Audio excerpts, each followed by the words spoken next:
If I can just say a little bit from myself, I mean, I've only recently joined the party at the beginning of January, having been a member of the Labour Party for 40 years. So I joined the Labour Party in 1980, and I've been active in that party, and I've been shortlisted for parliamentary seats in the past.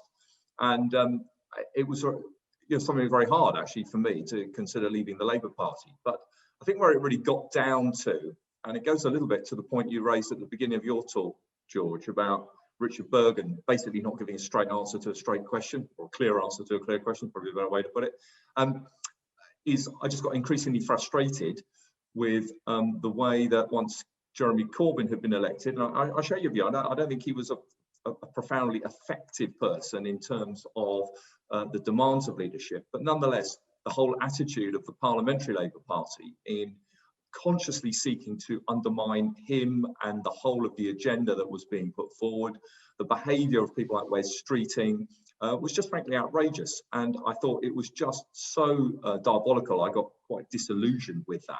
I've never regarded myself on the extreme left, I still don't, but I believe very strongly in clear social justice, in challenging the excesses of a capitalist system, ensuring there's a proper and robust framework of rights and support for workers, and making sure, frankly, that we improve the living standards of most people, and we address the greed and the excess at the higher echelons of society, which is generated through a monopoly capitalist system, in essence of driving excess profit and driving surplus value from labour. In other words, that workers do not get the full value of what they create through their work. And so the way that the Labour Party have behaved in completely undermining what was still, I felt, a really good and sensible platform that was put forward in the last election, frankly, I found despicable. I was just so deeply underwhelmed by Keir Starmer as leader, trying to do the old wrap yourself in the flag stuff. And I felt the whole issue in the way that the press had reacted to the issue of anti-Semitism in the Labour Party and the way it was used, I thought was just abhorrent. And anti-Semitism is abhorrent, but the way that it was used, in my judgment, as a way of attack rather than actually addressing the core issues, just left me cold. And I got, frankly, also bored, tired, frustrated, call it what you will, with the whole approach of the Labour Party to foreign policy. I mean, frankly, there was no difference in the policy in respect of foreign affairs between the Labour Party and the Tories. I couldn't see a difference. And it all just seemed to be cozy in the main to the United States. And then whenever the US might change its view, then the Labour Party would change its view. So I found that really to provide a credible alternative, I got to the point, and there was a tweet actually from a comrade who was on Twitter today, who said it's his statement that whether or not the Workers' Party were going to win a general election or not actually isn't the point. You get to a stage where you think, do you know what? I can only be true to myself, and I can only make the change that I can make. As Gandhi said, be the change you want to see. And if I do a change and make a change, maybe someone else will. And then maybe someone else will. And then maybe someone else will. And it builds that momentum.